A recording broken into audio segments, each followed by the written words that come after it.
Shalom, bienvenidos a la Escuela Hebraica para un estudio de las Sagradas Escrituras. En el día de hoy vamos a estudiar el capítulo 2 de Daniel. El libro de Daniel es un libro con bastantes profecías, que incluye un libro profético, aunque no está incluido en realidad entre los libros proféticos según el canon judío, pero es un libro profético, es un libro en cierto modo, algunos lo llaman apocalíptico, ¿no? Tipo de profecía apocalíptica. Entonces estamos estudiando hoy el capítulo 2 de Daniel. En el capítulo 2 se trata de una estatua, una imagen que vio el rey Nabucodonosor en un sueño. Y vamos a leer primero el capítulo 2 y después entonces compartiremos con ustedes algunas anotaciones, algunas explicaciones. Quiero comenzar por decir que el libro de Daniel fue escrito en hebreo, pero también en arameo. O sea, incluye porciones en hebreo y también incluye porciones en el idioma arameo, que es un poquitito diferente, muy parecido al hebreo, pero tiene sus diferencias. Entonces, hasta aquí, hasta el capítulo 2, versículo 4, el libro de Daniel está escrito en hebreo. ¿Ok? Hasta el capítulo 2, versículo 4. La mitad del versículo 4.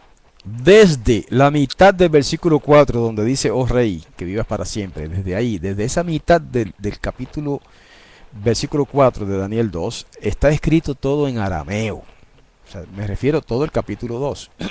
Después, más tarde en el libro, vuelve a escribirse en hebreo y después otra vez se escribe en arameo, etc.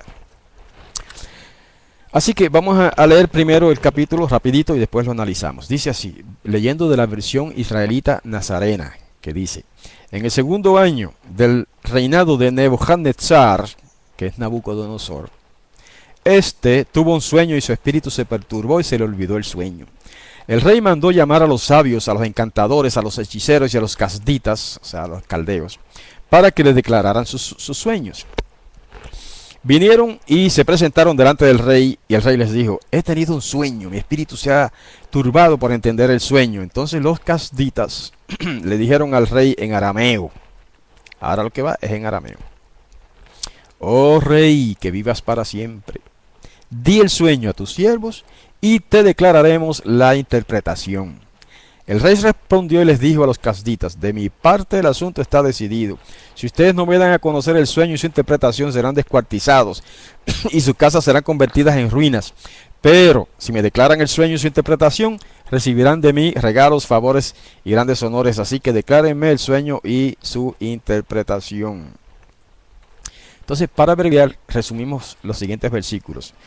Ellos insistieron diciendo: pero cuéntanos el sueño y nosotros le daremos la interpretación. Estamos resumiendo hasta el verso 13. Entonces, como ellos no pudieron hacer eso, el rey decretó la muerte de todos los sabios en el reino, ¿verdad?, de Babel, de Babilonia. Y entre esos sabios estaban Daniel y sus 3 amigos, ¿verdad? Así que le avisaron a Daniel. Y entonces pues ahí hubo un diálogo, ¿verdad?, que estamos omitiendo para abreviar. En el verso 14 dice: entonces Daniel se dirigió con prudencia y dirección a Arioch, capitán de la guardia del rey, quien había salido para matar a los sabios de Babel. Habló y dijo a Arioch, oficial del rey, etcétera. Ahí se desarrolla un diálogo que vamos a omitir por brevedad. Entonces Daniel, a raíz de ese decreto de muerte para todos los sabios, en los que estaba incluido él, fue y oró al Todopoderoso, ¿verdad?, al Rey del Cielo, a Yahweh, y fue con sus compañeros y oraron para que el Padre les revelara el misterio, ¿verdad?, de lo que el rey proponía. Entonces el verso 19 dice: entonces se les reveló el misterio de Daniel. Fíjense que Daniel en hebreo se escribe un poquito diferente, ¿verdad? En hebreo tiene una yod. Vamos a decirlo de esta manera: cuando se transcribe al español, el nombre Daniel se transcribe de esta manera: D-A-N-I-Y-E-L, Daniel, porque así exactamente se escribe en hebreo. Entonces se le reveló el misterio a Daniel en una visión de noche, por lo cual Daniel bendijo a Elá, al Elá del cielo, Aquí ya ustedes ven un detallito diferente, ¿verdad? Si esto hubiera sido escrito en hebreo, aquí iría el Elohim del cielo, ¿verdad? Pero dice el Elah del cielo. Pues eso demuestra que el pasaje está escrito en arameo, porque Elah es como se dice Elohim en arameo. Y fíjense que se parece bastante al árabe, en el cual se le llama al creador Alá, ¿verdad? Alá. En arameo es Elah, muy parecido. Verso 20. Daniel habló y dijo, bueno, ahí se da otro diálogo, una oración y demás. No vamos a leer todo para abreviar, para dar más tiempo a las explicaciones, ¿verdad? Entonces, el verso 23, Daniel hablándole al rey Nabucodonosor dice, o Nebuchadnezzar, que es como se dice en hebreo, dice, a ti, oh Elá de mis padres, perdón, aquí le está hablando Daniel, te doy gracias y te alabo porque me has dado sabiduría y poder, y ahora me has dado a conocer lo que te hemos pedido, pues nos has dado a conocer el asunto del rey. Entonces el verso 24, después de esto Daniel entró a la presencia de Arioj y le dijo, etcétera, que fuera y lo presentara delante del rey. Entonces lo llevaron delante del rey. Y entonces se inicia el diálogo más importante. En el verso 27 dice, Daniel respondió en presencia del rey diciendo, el misterio sobre el cual el rey pregunta, ni los maestros, ni los encantadores, ni los sabios, ni los adivinos se lo pueden declarar al rey. Pero hay un Elah en el cielo, quien revela los misterios. Él le ha hecho saber al rey Nebuchadnezzar lo que va a suceder en los últimos días. Tus sueños y las visiones de tu cabeza en tu cama son estos. Estando tú, oh rey, en tu cama, tus pensamientos se agitaban por saber lo que había de suceder en el porvenir, y el que revela los misterios te ha hecho saber lo que ha de suceder. En cuanto a mí, se me ha revelado este misterio no por la sabiduría que hay en mí sea mayor que la de todos los vivientes, sino para que yo dé a conocer al rey la interpretación y para que entiendas los pensamientos de tu mente. Ahora es que va específicamente Daniel a revelarle al rey el sueño que el rey tuvo y que no se acordaba, y además la interpretación. Dice, tú, oh rey, verso 31, tú, oh rey, mirabas y veías una gran estatua. Esta estatua, que era muy grande y cuyo brillo era extraordinario, estaba de pie delante de ti y su aspecto era temible. La cabeza de esta estatua era de oro fino, su pecho y sus brazos eran de plata, su vientre y sus muslos eran de bronce, sus piernas eran de hierro y sus pies eran en parte de hierro y en parte de barro cocido. Mientras mirabas, se desprendió una piedra sin intervención de manos. Ella golpeó la estatua en sus pies de hierro y de barro cocido y los desmenuzó. Entonces se desmenuzaron también el hierro, el barro cocido, el bronce, la plata y el oro, y se volvieron como la paja de las eras en verano. El viento se los llevó y nunca más se halló su lugar, y la piedra que golpeó la estatua se convirtió en una gran montaña que llenó toda la tierra. Este es el sueño. Y su interpretación, verso 36. Y su interpretación también la diremos en presencia del rey. Tú, oh rey, eres rey supremo, porque el Elahá del cielo te ha dado la realeza, el poder, la fuerza y la majestad. Todo lugar donde habitan los humanos, los animales del campo y las aves del cielo, Él los ha entregado en tus manos y te ha dado dominio sobre todos ellos. Tú eres aquella cabeza de oro.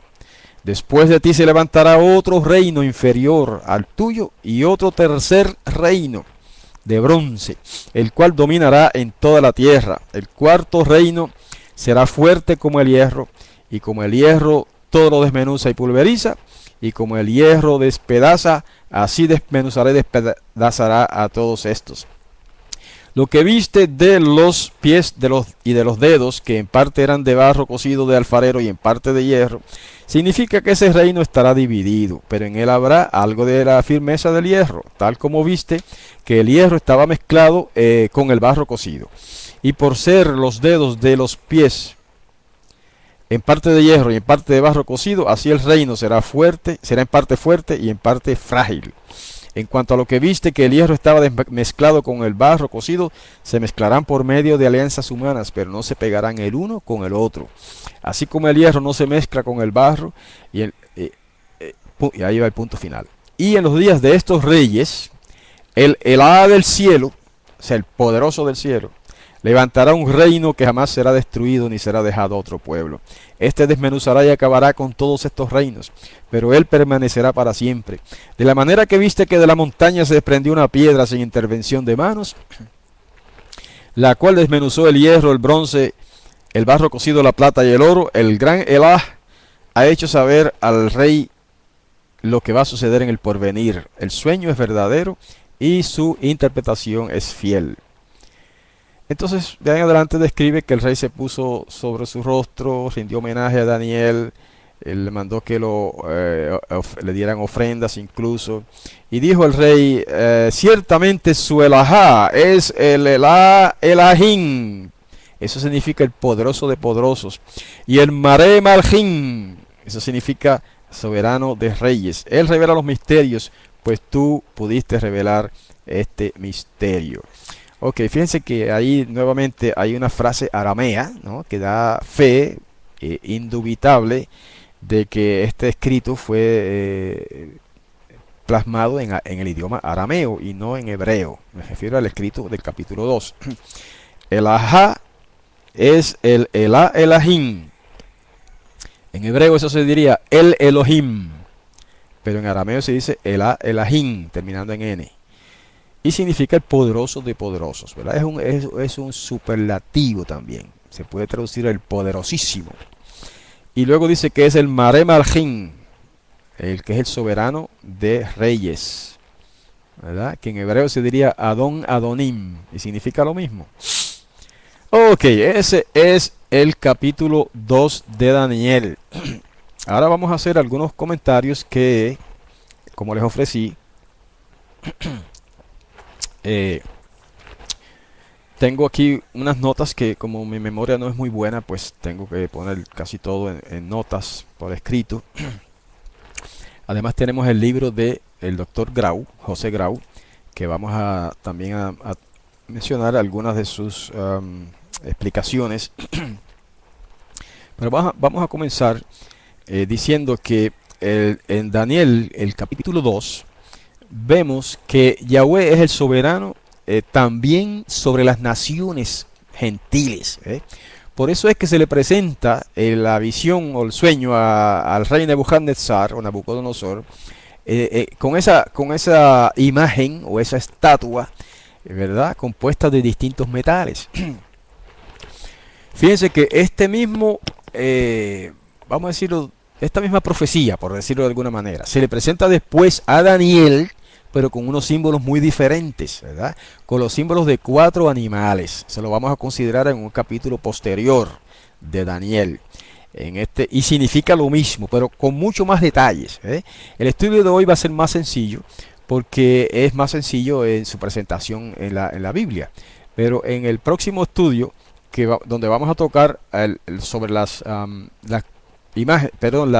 animales que se presentan en una visión a Daniel, como representando también esos mismos 4 reinos de los que vamos a estudiar hoy, es mucho más específico y más detallista el próximo estudio de la visión de Daniel. Lo de hoy es más sencillito. Se le presenta al rey Nebuchadnezzar o Nabucodonosor una imagen compuesta de distintos metales. La cabeza de la imagen, en ese sueño, él ve que la cabeza de esa imagen es de oro, ¿verdad?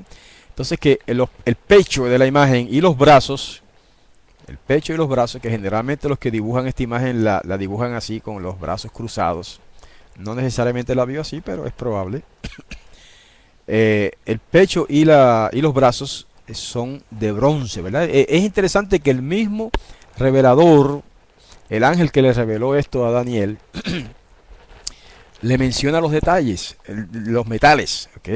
Porque en el sueño el rey vio eso, de que esa imagen era de distintos metales. La cabeza de oro, el pecho y los brazos de bronce, de plata, ¿ve? Un metal un poco inferior al oro. Después el vientre de bronce y entonces finalmente las piernas de hierro y los pies de una mezcla de hierro y barro. Pero no barro crudo, sino barro cocido. ¿Por qué se le presenta al rey ese sueño en forma de una imagen, mientras que a Daniel se le presenta la visión de lo mismo, pero con forma, ¿saben? En términos de animales, ¿no? Representadas por animales? Porque este rey era un rey pagano, ¿verdad? Ellos eran adoradores de imágenes.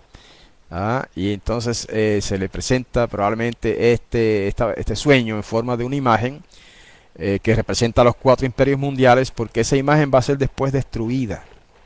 ¿Ve? Y detrás de eso implícitamente está el mensaje de que la idolatría va a ser eliminada del mundo junto con los reinos o gobiernos de los gentiles.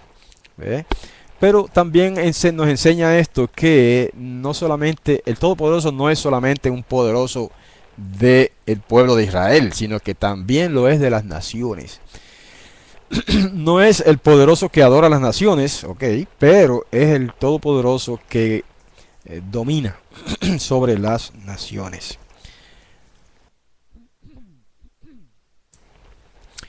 Muy bien, ya leímos el pasaje de Daniel. No vamos a repetir todos los detalles, ¿verdad?, de las lecturas, pero recuerdan que en el sueño, y ese sueño ocurrió en el año aproximadamente, según los cronólogos, en el año 601, ¿okay?, a 602 antes de la era común. Y como ya acoté, desde Daniel 2.4, mitad del verso 4, hasta Daniel 7.28, el texto fue escrito en el idioma arameo. Alright. Y por lo mismo que les estaba diciendo, debido a que esa sección de Daniel trata de los reinos gentiles.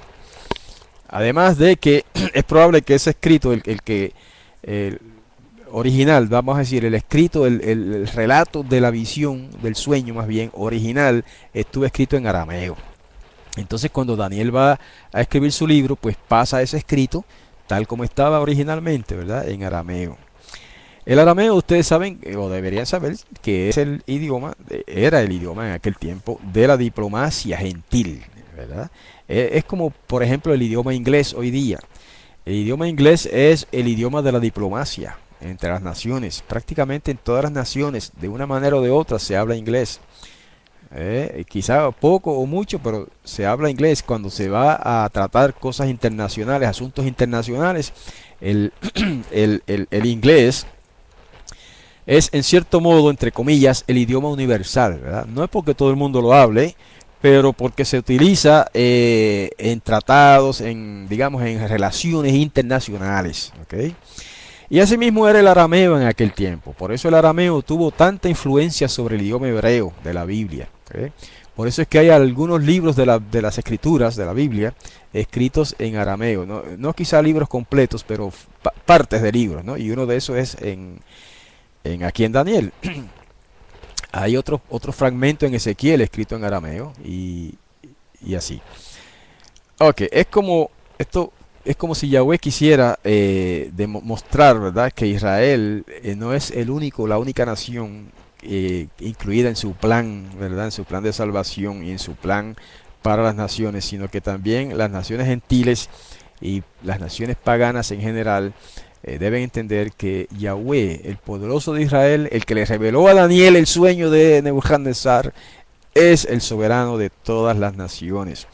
Ahora, ahí menciona varios tipos de sabios en Babel. ¿Okay? Dice los magos, pero en la versión israelita nazarena, que fue la que citamos, no utilizamos la palabra magos, porque esa palabra ha cambiado de significado. Hoy día un mago se considera alguien que hace trucos de magia, por decirlo de alguna manera, ¿no? Que hace magia, sea genuina o sean trucos. Un mago es el que hace magia. Pero en tiempos antiguos, el mago no era la persona que hacía magia, eran los sabios. Daniel era uno de esos sabios también. En hebreo se dice Hartumim, o en arameo más bien, Hartumim. ¿ok? Entonces después se menciona a los astrólogos, pero en la versión israelita nazarena, un ilusionista, como alguien me aclara, de que un mago hoy día es como un ilusionista, eso es correcto. En la versión israelita nazarena, donde dice astrólogos, en las otras versiones se traduce encantadores, que en hebreo es ashafim. Y donde dice encantadores en otras versiones, en la versión israelita nazarena se traduce hechiceros, que en hebreo es mehashim, mehashfim, ¿ok? Y caldeos, en todas se traduce más o menos caldeos, pero en la versión israelita nazarena se traduce los kashditas, porque en hebreo se dice kashdim. En hebreo no tiene L esa palabra, tiene ese shin, ¿verdad? Kashdim. Muy bien, la palabra magos, ¿verdad? O sabios puede referirse a los adivinos de aquella época, los que adivinaban la fortuna, ¿verdad? O los eruditos, una de las dos.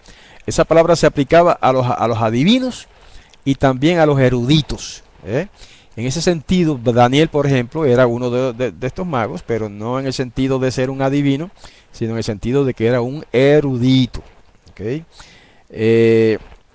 Las áreas de estudio, lo que pasa es que las áreas de estudio en aquellos tiempos, de esos dos tipos de estudios, no se diferenciaban mucho, no se separaban y eran definidas estrechamente, ¿ves? Aún como se hace hoy día también.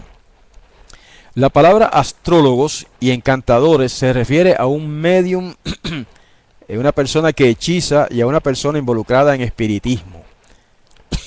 La palabra caldeo, en un sentido amplio, se usa algunas veces intercambiablemente con un habitante de Babilonia, o sea, un caldeo es un habitante de Babilonia, o kashdita, pero también se utilizaba esa palabra para personas que eran medios científicos, los científicos de esa época, se les llamaba también kashditas.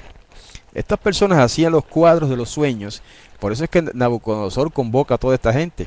Estas personas, semejante a los astrólogos de hoy día, hacían unos cuadros especiales de los sueños y entonces seguían una reglamentación empírica que conducía a la persona a la interpretación del sueño, basado generalmente en la vida de otra persona anterior que había tenido ese mismo sueño, ¿eh?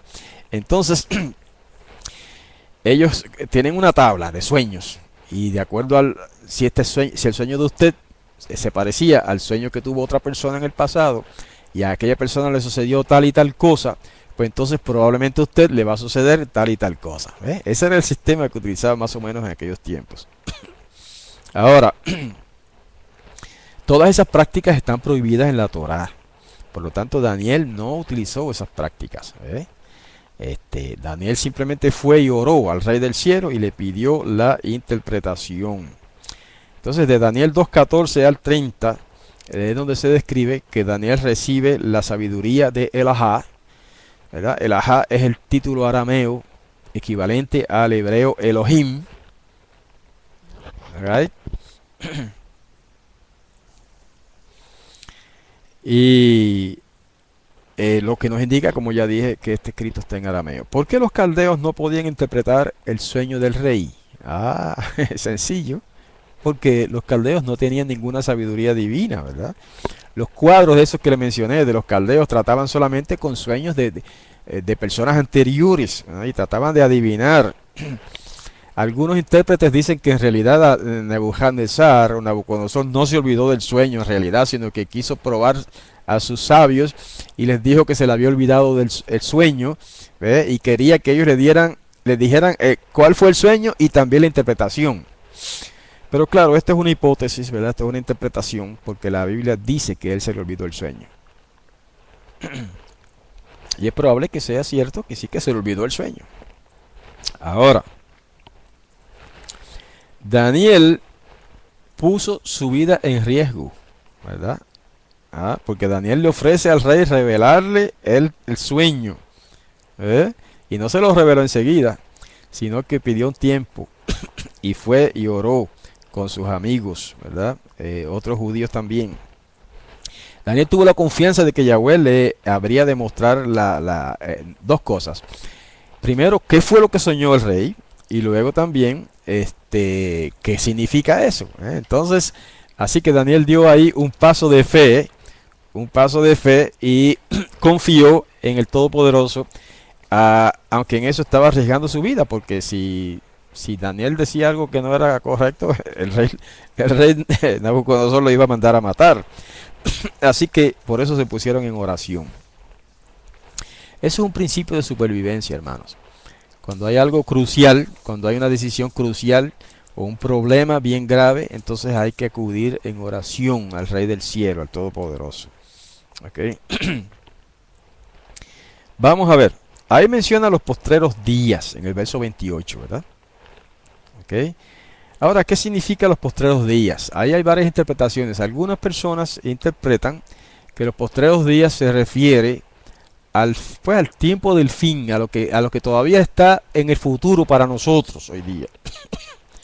Otras personas interpretan, con cierta razón, de que esa frase, los postreros días, ¿verdad?, no necesariamente tiene que ver con los días finales de la historia que todavía están en el futuro, sino que puede implicar los tiempos del fin en este caso, de esa visión en particular, de esas naciones en particular.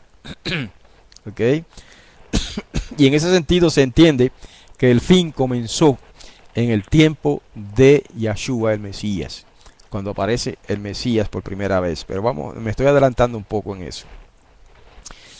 Bueno, el periodo de los postreros días, como acabo de decir, y yo me tiendo a estar de acuerdo con esa interpretación, que comienza en los tiempos, en ese tiempo, en el siglo I.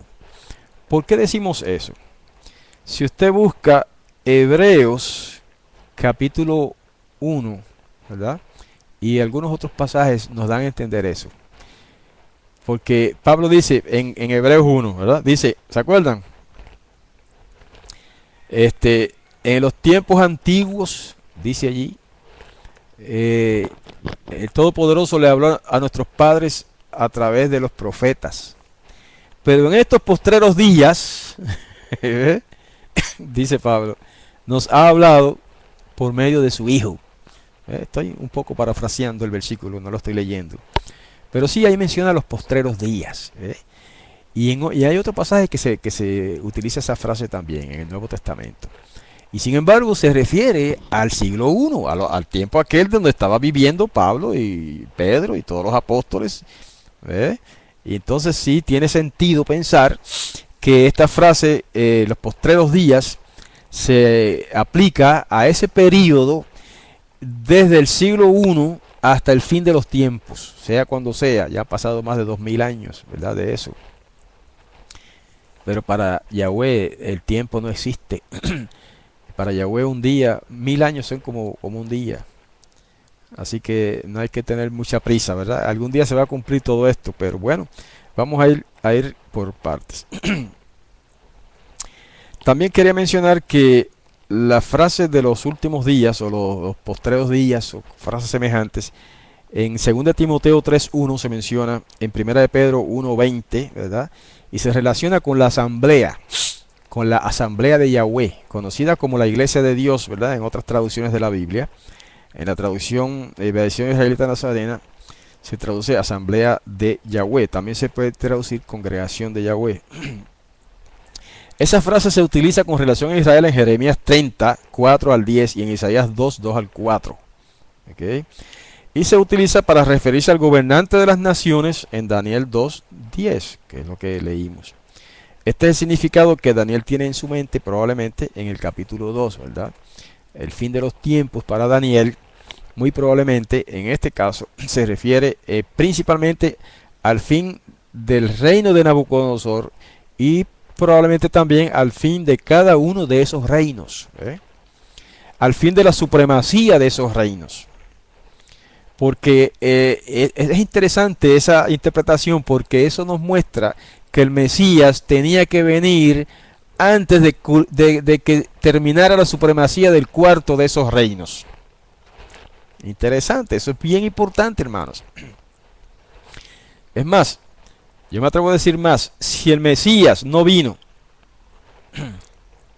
durante la supremacía del cuarto reino, representado por las piernas de hierro, el Mesías nunca vendrá. Porque esta profecía implica que el Mesías o el reino mesiánico habría de venir en los días del cuarto reino, representado por las piernas de hierro. ¿Ok? Así que vamos a adelantar un poquito en el análisis de la imagen. ¿Ok? Vamos a recordar que leímos Daniel 2, 31 a 35 sobre la imagen y quiero hacer algunas observaciones generales y que son bien importantes también en relación con el cumplimiento de ese sueño profético. Fíjense que los materiales disminuyen en valor desde la cabeza a los pies. Este es un dato interesante. El oro vale más que la plata, ¿verdad? La cabeza vale más que el pecho en la imagen esta del sueño. Porque el oro vale más que la plata. Luego la plata vale más que el bronce. El vientre era de bronce, ¿verdad? El bronce vale menos que la plata. Y después viene el hierro en las piernas, que el hierro vale menos que el bronce. Y luego los pies, es una mezcla de hierro y barro, entonces vale menos todavía porque, aunque es parte de los pies son parte de las piernas, obviamente. Pero entonces disminuye el valor de las piernas, ¿verdad? De ese reino representado por las piernas al mezclarse los pies con barro. Eso es un detalle interesante. Pero hay otra diferencia interesante en cuanto a la diferencia entre un metal y otro. Y es la gravedad específica de cada metal. Noten esto. Esto no lo dicen a menudo, ¿verdad? Los intérpretes de esta profecía. El oro, ya esto es un dato científico. La gravedad específica del oro es 19. Con la gravedad quiero decir el peso, ¿no? El peso. Mientras que la gravedad específica de la plata es 11. ¿Qué quiere decir esto? Que el oro pesa más que la plata. No solo vale más que la plata, sino que pesa más que la plata. ¿Ok? Eso quiere decir que todos los reinos que están representados por esta imagen van a ir decreciendo en valor y decreciendo en peso. Por lo tanto, decreciendo en poder. Ok. La gravedad específica del bronce, que es el tercero de los metales, ¿okay? La gravedad específica del bronce, que es el tercero de los metales, es 8.5. Estos son datos químicos, ¿verdad? Que conseguí en alguna parte. Y la gravedad específica del hierro es 7.8. Ajá. Entonces, según esta tabla, el oro pesa más que la plata pesa más que el bronce pesa más que el hierro, y el hierro, aunque no está en la tabla, el hierro si lo mezclas con barro, entonces pesa menos todavía que el hierro solo, ¿verdad? Así que los materiales disminuyen en valor, disminuyen en peso, pero aumentan en fuerza, por decirlo de alguna manera. Deja ver cómo lo decimos, cómo lo anoté por aquí. Aumentan, sí, en la fuerza de la cabeza a los pies. Ok, vamos a especificarlo. El oro es más blando que la plata. Es más débil, por lo tanto. La plata es más blanda y por lo tanto más débil que el bronce. El bronce es más débil o más débil, sí, que el hierro.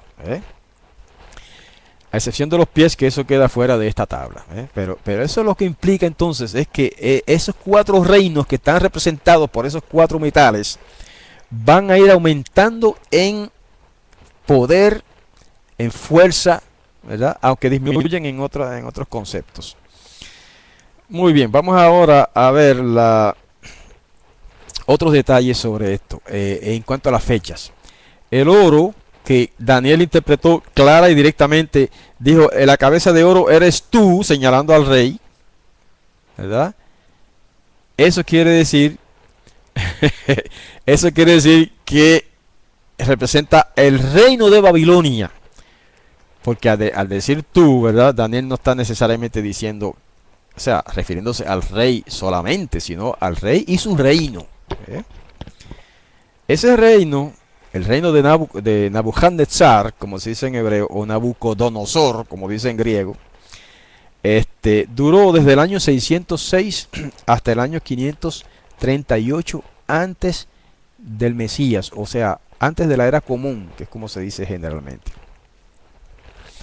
Ese reino duró entonces 68 años. Nabucodonosor era un monarca absoluto, ¿verdad? Un dictador, un déspota absoluto y muy rico. Por lo tanto, la escritura se refiere a él como la cabeza. Al resto de los metales se refiere como reinos.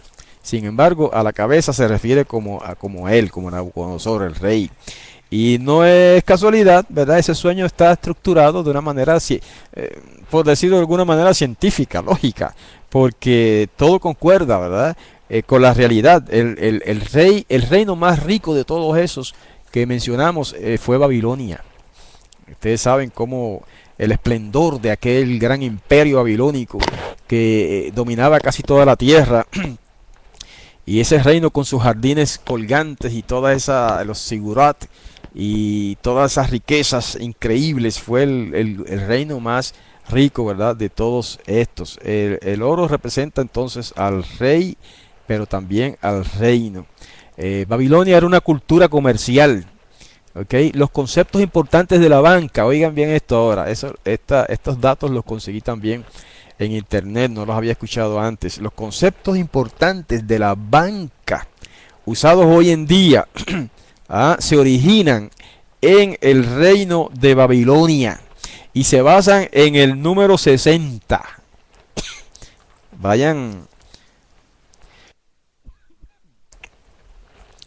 Vayan parando el oído, como dicen los muchachos. Se basa en el número 60. ¿Okay? Los tipos de interés, la tasa, el interés compuesto y todas esas cosas, el pagaré, ese concepto de pagaré, los fondos mutuos, el sistema numérico basado en el 60, todo eso proviene de Babilonia. Todo eso proviene de Babilonia. Por ejemplo, los 360 grados que hay en un círculo, ¿de dónde procede ese concepto de que en un círculo hay 360 grados? De Babilonia. ¿Okay? El ejercicio económico del año se basa en el ciclo de 360 días. ¿Okay? Un minuto tiene 60 segundos. ¿Quién dijo que un minuto tiene 60 segundos? Bueno, ese sistema se originó en Babilonia. ¿Okay? Una hora tiene 60 minutos. Todo el mundo ahora, en todas las naciones, se sabe que una hora tiene 60 minutos. Y un minuto tiene 60 segundos. Toda esa nomenclatura y todos esos conceptos provienen de Babilonia. Y no quiere decir que por el hecho de que provienen de Babilonia sea algo malo y que no podemos usar. No. Puede que algunos vayan al extremo. Hay personas que les gusta ser extremistas, ¿verdad? Incluso puede que algunos vayan al extremo ahora de salir diciendo que no podemos decir que la hora tiene 60 minutos porque eso es Babilonia. No, estos asuntos matemáticos, estos asuntos comerciales, etcétera, no tienen nada que ver con la religión, ¿verdad? Ok. Ahora no, exacto, no vaya alguien a decir, no podemos estudiar matemática porque eso viene de Babilonia. Nada que ver, ¿verdad? Todas estas cosas son parte de la vida humana, de los seres, ¿verdad? De los seres humanos en este planeta y no hay nada de malo en eso. Lo que hay de malo en los conceptos que provienen de Babilonia son los conceptos que tienen que ver con la religión. Eso es diferente. Muy bien. La plata. Dice el profeta Daniel le dijo al rey, después de ti se levantará otro reino menor que tú. ¿Se acuerdan? Entonces sabemos ya por la historia que el imperio mundial que se levantó después de Babilonia fue el imperio medo-persa. Y fíjense que digamos lógico, ¿verdad? Que en el sueño se represente el pecho de la imagen o sea, se representa el reino medo-persa, mejor dicho, por el pecho de la imagen, porque el pecho de la imagen, fíjense qué interesante, que del pecho de la imagen provienen dos extremidades que se llaman brazos, ¿verdad? Dos brazos. Entonces, eso da la idea de que ese reino sería un reino compuesto de dos naciones. o dos reinos unificados, ¿verdad? Y así fue. Los medos y los persas se unieron para formar un reino bien poderoso, pero no tan poderoso como el de Babilonia. Sin embargo, destruyeron a Babilonia. O sea, los medos y los persas unidos derrocaron, vamos a decir, derribaron el reino de Babilonia, el imperio mundial de Babilonia. Pero fue porque los entramparon. ¿Se acuerdan la historia? No vamos a entrar en todos los detalles, pero ustedes saben cómo entraron los medos en un día que los babilonios estaban en fiesta, borrachos, y entraron por las compuertas, secaron un canal que rodeaba Babilonia. Esto es historia ya. Y secaron el canal y entonces por los portones que daban acceso a Babilonia entraron los guerreros medo-persas y sorprendieron a los babilonios y así derribaron, ¿verdad? Derrotaron el ejército babilonio. Pero fue, digamos, por una estrategia militar muy, muy buena, muy importante. No porque fuera un reino más poderoso que Babilonia, no era más poderoso. Babilonia fue un reino más poderoso que Medo-Persia. Pero Medo-Persia fue más listo y derrotó a Babilonia. Ahora, el reino Medo-Persa duró del año 538 antes del Mesías al año 331. Del 538 al 331, obviamente antes del Mesías, antes de la era común. Ese reino duró 207 años. ¿Okay? Y como ya mencioné, hay dos brazos que indican eso, esa naturaleza doble, ¿verdad? De este reino. Los medos eran guerreros y los persas eran los eruditos. Los medos eran los guerreros fuertes y los persas eran los eruditos de este reino. Y se basaba mucho en la plata. Sí, en este reino abundaba muchísimo la plata y la plata era el metal principal, característico, podríamos decir el símbolo de ese reino era la plata. Ok, vamos a ver las características importantes de este reino. La característica principal de ese reino era la tolerancia. Y eso se manifiesta en datos históricos. Por ejemplo, Ciro, o como dice en hebreo, Koresh, Koresh, ¿verdad? Era un rey importante. Fue el que financió la construcción del templo de Jerusalén. Eso está en Esdras capítulo 1 y verso 2. Ciro financió también un proyecto humanitario que involucraba gente de otra religión, de otras religiones. Eso está en Esdras capítulo 3 verso 7. Ciro devolvió algunos de los tesoros del templo a los judíos. Eso se menciona ahí en los libros de Esdras y Nehemías y de Crónicas. ¿Okay? Así que la característica principal de este reino era la tolerancia. Ellos toleraban bastante a otras religiones. Mientras que Nabucodonosor le quitó a le quitó a Israel, a Jerusalén, sus mejores tesoros, ¿verdad? El templo, destruyó el templo y les robó los tesoros del templo, todo el oro del templo se los llevó, etcétera, etcétera. Ahora viene Ciro, después de Nabucodonosor, en el segundo reino después de Babilonia. Ciro le devuelve a Israel al menos algunos de esos tesoros, si no todos, le devolvió muchos de esos tesoros. ¿Okay? Ahora, ese es el reino medo-persa. Después de ese, dice la visión, o el sueño más bien, que vendría otro reino todavía menor, ¿verdad? Que el segundo. Un tercer reino, que sabemos por la historia, que el tercer reino después de Babilonia y después de Medo-Persia, vino el reino de Grecia, que estaba representado por el bronce, ¿verdad? Bronce. ¿Ok? Sí, Yaván. Grecia en hebreo se dice Yaván. El reino de Yaván, o de Grecia, duró del 330 al 63 antes del Mesías. ¿Ok? Los soldados de Grecia, estamos dando algunos datos históricos, ¿verdad? Para ir comprendiendo un poco mejor el cumplimiento de esa visión, de ese sueño más bien. Cómo se va cumpliendo en los distintos imperios mundiales que surgieron en este mundo, ¿verdad? Comenzando con Babilonia, después Medo-Persia y después Grecia, que es donde estamos ahora. Los soldados de Grecia llevaban escudos de bronce. Mira qué curioso. Grecia, que es el tercer imperio después de Babilonia, está representado en el sueño de Nabucodonosor por el vientre de bronce de la imagen. ¿Ah? ¿Y por qué se representa por el bronce? El Todopoderoso sabe todas las cosas. El Omnisciente sabe todas las cosas. Y él sabía que eso iba a ser así, que ese tercer reino se iba a caracterizar por el uso amplio del bronce para muchas cosas, ¿verdad? Incluso los escudos de los griegos estaban hechos de bronce. Los que han visto esa una de estas películas modernas que se han presentado en la televisión sobre, ni recuerdo el título ahora, pero hay una película ahí que representa una de las guerras del reino de Grecia, ¿verdad? Y el reino de Medo-Persia, o sea, la guerra de Persia, Medo-Persia más bien, contra Grecia, o de Grecia contra Medo-Persia. Se ilustran en esas películas de una manera interesante. Y eso es uno de los detalles que noté en la película, yo la vi, que los escudos de Grecia estaban hechos de bronce, ¿ok?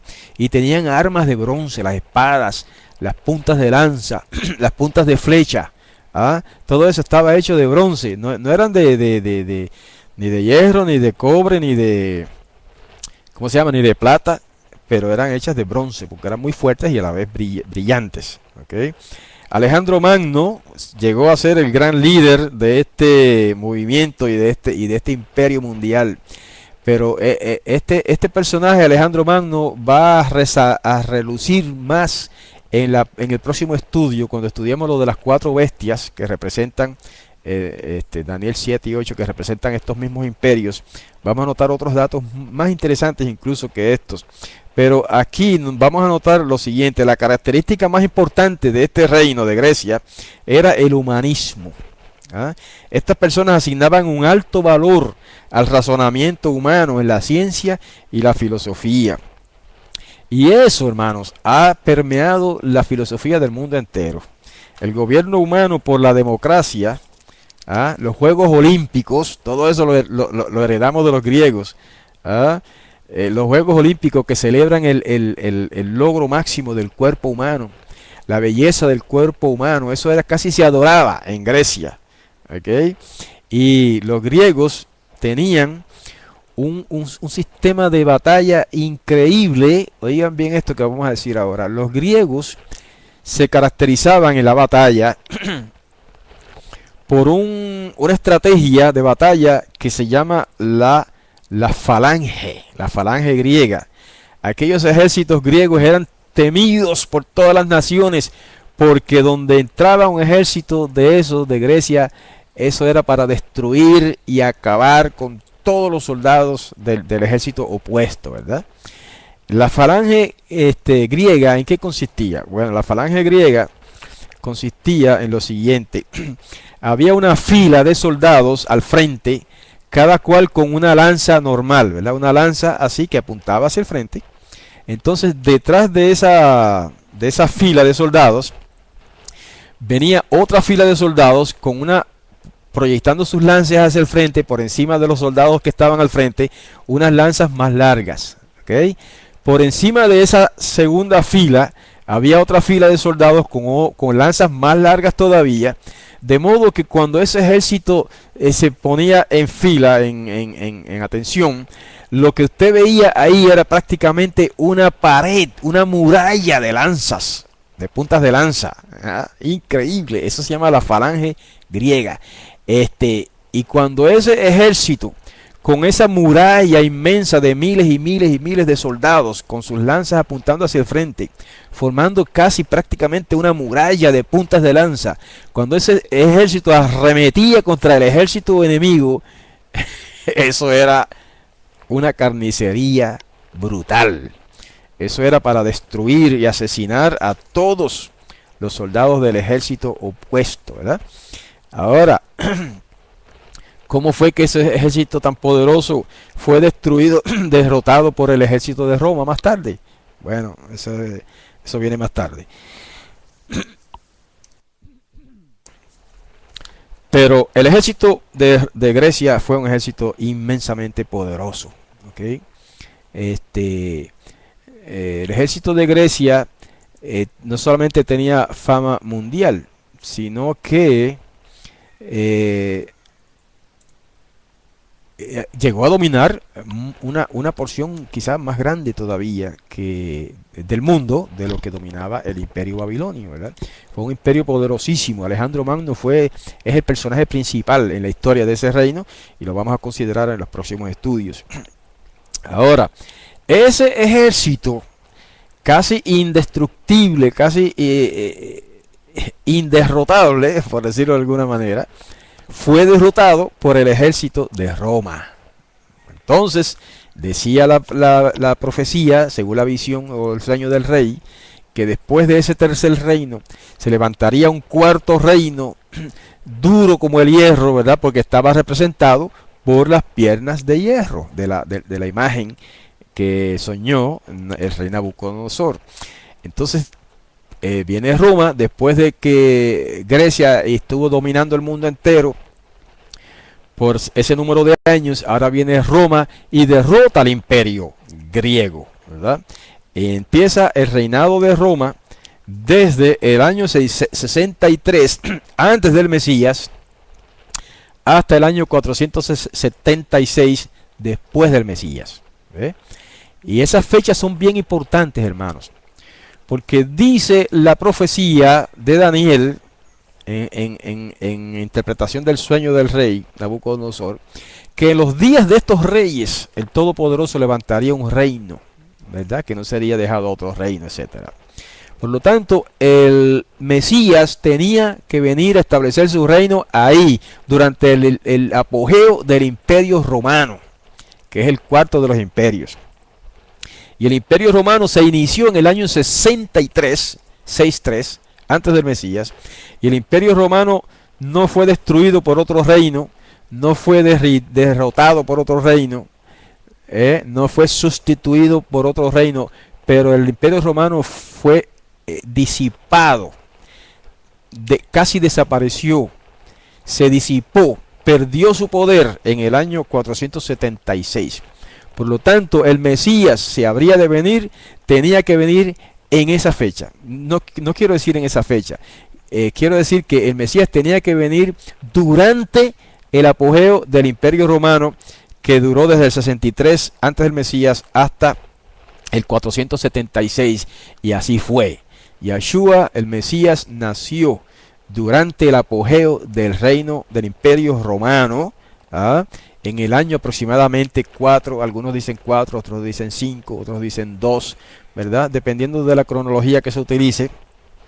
El Mesías, Yahshua, nació aproximadamente en el año, entre los años 2 al 5, antes de la era común, y ahí se cumplió específicamente esa parte de la visión de que en los días de estos reyes, el poderoso del cielo levantaría un reino. Y ese reino, ¿qué pasó? Surgió. Al venir Yahshua, el Mesías, a esta tierra, al nacer aquí como el rey de Israel, ahí se inició el reino mesiánico, hermanos. Lo que pasa es que ese reino fue después quitado de ellos, quitado de Israel y llevado al cielo, para ser devuelto a la tierra otra vez cuando regrese el Mesías. Pero me estoy adelantando un poquito, ¿verdad? El reino de Roma fue el más fuerte de todos. Fue un reino inmisericordia. Las leyes romanas eran inmisericordias. Fue un reino férreo, como el fierro del que estaba formado las piernas de la imagen. Y fíjense que las piernas en la imagen, como en cualquier ser humano, tienen, obviamente son dos, ¿verdad? Entonces eso también tiene un significado profético, porque el reino romano se dividió, el imperio romano se dividió en dos también, un imperio al este y otro imperio al oeste. Roma se dividió, por eso fue que se disipó ese reino, ¿verdad? No fue derrotado por otro, pero se disipó. Y empezó la disipación al dividirse en dos. ¿Okay? El imperio al este y el imperio al oeste. Esta división ocurrió en el 395 después del Mesías, ¿verdad? Este reino de Roma, aunque nunca fue conquistado por otro, se desvaneció gradualmente. Se desvaneció obviamente en términos políticos, ¿verdad? No estamos hablando de que la gente desapareció, sino que el poder político de ese reino se desvaneció paulatinamente. Y el imperio occidental, acuérdense que se dividió en dos: imperio romano occidental e imperio romano oriental. El imperio romano occidental terminó políticamente en el 476 de la era común. Estamos simplemente dándoles datos históricos, hermanos. Todo esto está escrito en la historia. Y el imperio romano oriental terminó políticamente en el año 1453 después del Mesías. O sea que antes de esa fecha tenía que nacer el Mesías. Nuestros hermanos judíos tradicionales están esperando al Mesías todavía, ¿verdad? Y no se dan cuenta que si apareciera otro Mesías que no sea Yeshua, ahora sería un falso Mesías. Porque el Mesías tenía que nacer, el reino tenía que iniciarse dentro de ese periodo. Entre el año 63 antes de la era común y el año 476 después de la era común. ¿Ve? Y eso lo cumplió Yeshua el Mesías. Y ya no cualifica, basado en esta profecía, en esta visión, ningún otro personaje cualifica para ser el Mesías, para levantar el reino de Yahweh. Porque según esta visión, ese reino tenía que levantarse en el apogeo de esos reyes, ¿verdad? Y no se cumplió en el apogeo de Babilonia, no se cumplió en el apogeo del imperio medo-persa, no se cumplió, o sea, no nació el Mesías en el apogeo del imperio griego.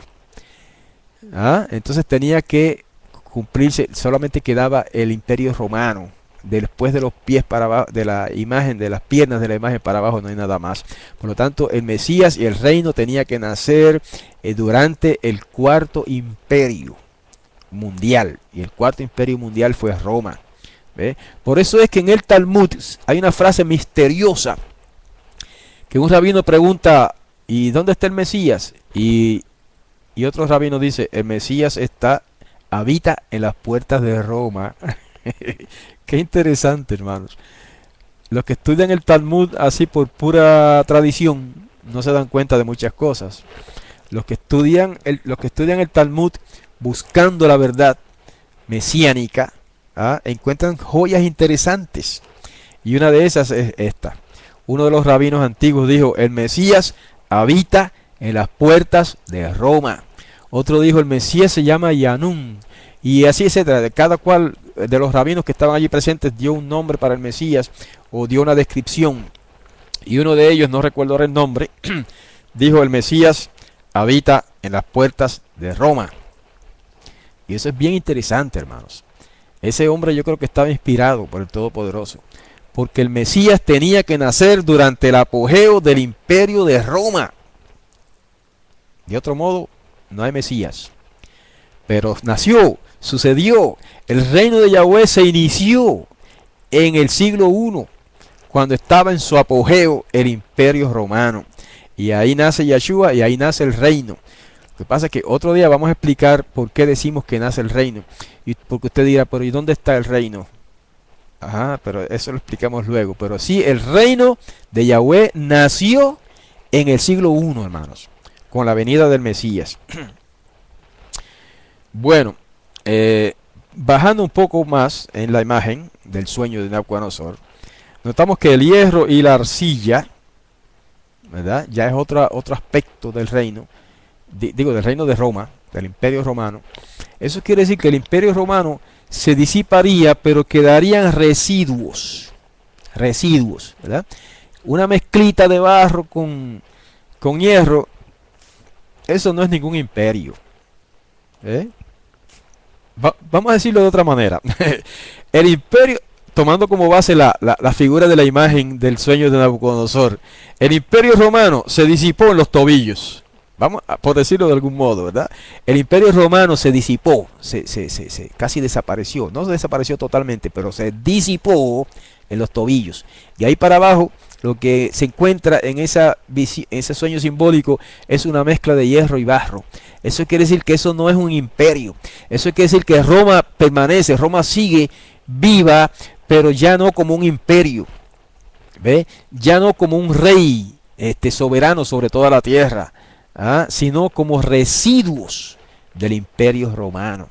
Y esos residuos del imperio romano se manifestaron en la historia, o se cumplió eso en la historia, a través de los reyes y reinos que constituyeron Europa, ¿verdad? Sin entrar en todos los detalles que eso implica, la Europa, esa dividida en tantos gobiernos, tantos reinos distintos, viene siendo el cumplimiento de la división en los pies de la imagen de barro y hierro y barro cocido, ¿verdad? Y fíjense que todavía está Roma ahí. Por eso es que Roma todavía gobierna sobre Europa, hermanos. Ya quizá en un aspecto diferente, ¿verdad? Ya no como un imperio mundial, obviamente, pero sí como un imperio religioso. Y ahí es donde entra el papel de Roma en todo este asunto, ¿verdad? Ahora, dice la profecía en el verso 43 que se mezclarán, pero por medio de alianzas humanas. O sea, se mezclarían esos reinos por medio de alianzas humanas, pero que no se unificarían como, ¿sabe?, en un todo. Por eso es que ahora mismo en Europa usted encuentra que todas estas naciones que componen la Europa Unida, incluso ahora se llama así, ¿verdad? United Europe, Europa Unida, está compuesta de pequeños reinos, de gobiernos autónomos, pero que se unen por medio de un tratado, por medio de una alianza, que se llama ahora la Europa Unida, ¿verdad? Europa Unida es el cumplimiento del sueño de Nabucodonosor respecto a los pies de la imagen. En otras palabras, ahora estamos viviendo en los pies de la imagen, hermanos. Ahora estamos viviendo en ese periodo de la historia que estaba representada en el sueño del rey Nebuchadnezzar por los pies de la imagen, que era una mezcla de hierro y barro cocido de alfarero. Eso quiere decir que estamos, ¿verdad? Se supone que estemos cerca de la implantación final del reino del Mesías. Lo que pasa es que el reino del Mesías comenzó ya, pero eso lo explicaremos en otra ocasión, como he dicho ya varias veces. Pero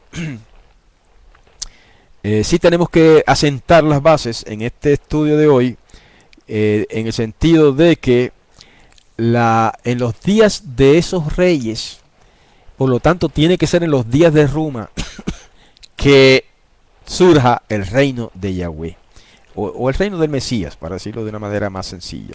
El reino del Mesías, el reino de Yahweh sí, pero a través del Mesías. Ahora note que ¿cómo fue que se destruyó esa imagen? Esa imagen en el sueño de Nabucodonosor no se destruye por una guerra, no se destruye por un terremoto, no se destruye por un cataclismo. Simplemente dice la descripción del sueño que de un monte se desprende una piedra y golpea la imagen en los pies y derriba todos los demás reinos. O sea, derriba la estatua completa. Eso quiere decir que una vez que se implante en todo su poder, el reino va a destruir a todos los demás reinos, va a eliminar a todos los demás gobiernos de la humanidad, hermanos. Y fíjense que ese proceso comenzó ya. Ese proceso comenzó en el siglo I, cuando nace Yeshua, el Nazareno, ¿verdad? Y se proclama como el Mesías. Y empieza un proceso de transformación que él mismo comparó al efecto de la levadura en la masa. ¿Se acuerdan de eso? Ustedes, los que han estudiado bien el Nuevo Testamento, saben de qué estoy hablando. Yeshua dijo, el reino de los cielos es como una levadura que una mujer pone en una masa hasta que fermenta toda la masa. ¿De qué está hablando ahí? Está hablando de un proceso de fermentación, de leudación, si se puede decir, y eso representa el reino del Mesías. El reino de Yeshua, del Mesías, comenzó en el siglo I representado por una pequeñita porción de levadura que va fermentando toda la masa hasta que fermenta toda la masa. Y fíjense que algo parecido se dice de la piedra que cae que dice que baja de un de un monte, dice que fue cortada de un monte una piedra que baja y cae y destruye la imagen. Pero entonces dice de la piedra algo interesante, dice que esa piedra entonces creció hasta que llenó toda la tierra. Quiere decir, hermanos, que la implantación de ese reino mesiánico no es un proceso de un día, ni siquiera es un proceso de un año. La implantación de ese gobierno mesiánico es un proceso de muchos años. ¿Ve? Y Yeshua lo dio a entender también por su parábola de la levadura en la masa. Y esa levadura que implantó Yeshua en la masa de las naciones ha estado creciendo, ha estado fermentando toda la masa. Y por eso es que usted y yo estamos hoy día aquí estudiando las Escrituras y esperando la manifestación gloriosa del reino de Yahweh a través del Mesías. Porque ese reino se ha venido implantando en los corazones de la humanidad desde el siglo I en adelante hasta el día de hoy. Esa es la primera etapa simplemente del reino. La primera etapa es algo quizás que casi ni se nota, ¿verdad? Porque es un proceso espiritual. El reino del Mesías se ha implantado en este mundo, pero en su fase espiritual. ¿Ok? Y ha estado creciendo y seguirá creciendo. Hasta que cuando llegue el día en que el Mesías vuelva a la tierra, se cumple entonces la fase final, o comienza a cumplirse la fase final, que incluso incluye 1000 años más. Porque ustedes saben, los que han estudiado conmigo ya o con cualquier otro maestro el tema del reino, saben que el reino cuando venga el Mesías va a ser así también, un proceso de expansión, de modo que una vez que el Mesías se siente en su trono de gloria en Jerusalén, empezará a implantar su gobierno paulatinamente en toda la tierra hasta que finalmente llena toda la tierra. Qué lindo cómo se cumple al pie de la letra el simbolismo de la imagen que vio Nabucodonosor en su sueño y que Daniel le explicó, ¿verdad? Con poco detalle. Todo eso se cumplirá al pie de la letra, pero de una manera muy amplia, ¿verdad? De una manera muy amplia. Quizás los mismos profetas que estudiaron y escribieron estas cosas, Daniel mismo no entendió todo esto. Quizás los mismos apóstoles que recibieron enseñanzas adicionales de Yeshua no entendieron todas estas cosas. Y hoy día que nos acercamos más al tiempo del fin, estamos entendiendo un poquito más acerca de todos estos asuntos del reino. Y cuando venga Yeshua, el Mesías, por segunda vez, el Mashiach ben David, entonces entenderemos todas las cosas y entonces se comenzará a cumplir la fase final del reino mesiánico, que es el reino milenial, que es ahí cuando dice que la piedra llenó toda la tierra, eso se va a cumplir durante el milenio.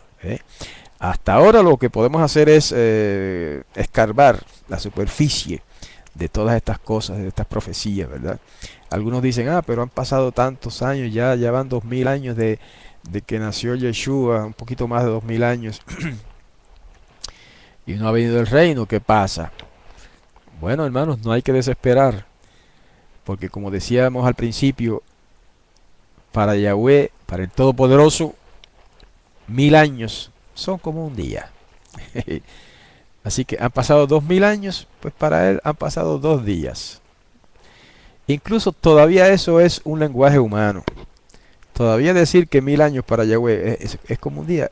Todavía eso es lenguaje humano, que no necesariamente concuerda con la realidad.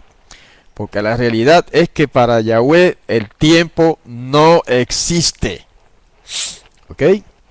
El tiempo existe para nosotros que vivimos aquí en un mundo material, ¿verdad? Pero para aquellos que viven en el mundo espiritual, en el mundo de los espíritus, el tiempo no existe. El tiempo es toda una sola cosa. Es como si pudiéramos decir en lenguaje humano, todos los millones de años de los que se compone el tiempo para nosotros los seres humanos, para Yahweh es como si fuera un segundo, un minuto, un año, un día. ¿eh? Él no tiene esas divisiones de tiempo que nosotros tenemos. ¿Ok? Así que no hay que desesperar, hay que confiar. Todo esto se va a cumplir, hermanos. Quizás quedan algunos detalles respecto a la profecía, a la visión de Daniel 2, pero bueno, no vamos a ampliar más. No quiero que se me cansen mucho. Lo que voy a hacer es ponerles en la página asambleadeyahweh.com, no, .tk, perdón, asambleadeyahweh.tk. Vamos a poner el bosquejo que utilicé para este comentario. El bosquejo solamente, ¿verdad? Y además queda grabado aquí todo el estudio, y además estará grabado el audio también en la página asambleadeyahweh.com para los que quieran repasarlo o compartirlo con otras personas. Además de eso, traten de conseguir el libro que les recomendé, Las profecías de Daniel, del doctor Grau, ¿verdad? José Grau. Vamos a ponerlo aquí otra vez en la pantalla para que lo vean todos. Fíjense la carpeta, Las profecías de Daniel. Entonces, hoy no hice mucha referencia a este libro. Hice sí alguna referencia, pero ni siquiera leímos nada del libro al aire. Pero en el próximo estudio sí vamos a hacer más referencia a este libro, porque la interpretación de las cuatro bestias en Daniel 7, que representan los cuatro imperios mundiales también, pero desde otra perspectiva, vamos a tocar mucho más sobre las explicaciones de este libro, que son muy buenas, excelentísimas, especialmente en lo tocante al cumplimiento de los 2300 días, de las 70 semanas y todos esos asuntos, que empezando con Daniel 7, 8 y 9, en todos esos tres capítulos, ahí sí que tenemos que abundar un poco más en detalle. Es más complejo el tema, es más complicado también, y les invito a que nos sintonicen nuevamente el próximo Shabbat, próximo sábado. Vamos a entrar al estudio de Daniel 7. Probablemente pasemos al 8 de una vez. Daniel 7, 8 y 9 tenemos que estudiarlos como un todo, esos tres capítulos, ¿ok?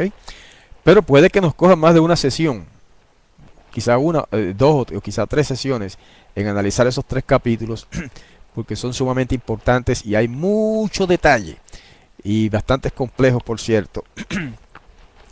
Pero no son imposibles de entender. Así que los invito entonces el próximo sábado a comunicarse con nosotros aquí en este mismo medio, ¿verdad? Por medio de Ustream, y que puedan presenciar en vivo el estudio. Así que con esto damos por terminado el tema de hoy. Con esto llegamos al final de nuestro tema de hoy. Y les invitamos a escribirnos, los hermanos o amigos que nos visitan, que quieran comunicarse con nosotros. Pueden escribirnos por internet a hebraica@gmail.com, o por correo regular pueden escribirnos a HC5 apartado 25134, Camuy, Puerto Rico 00627. Hasta entonces, hasta la próxima semana. Les deseamos las bendiciones del Todopoderoso a todos los presentes, en el nombre de Yahshua, nuestro Mesías y Salvador.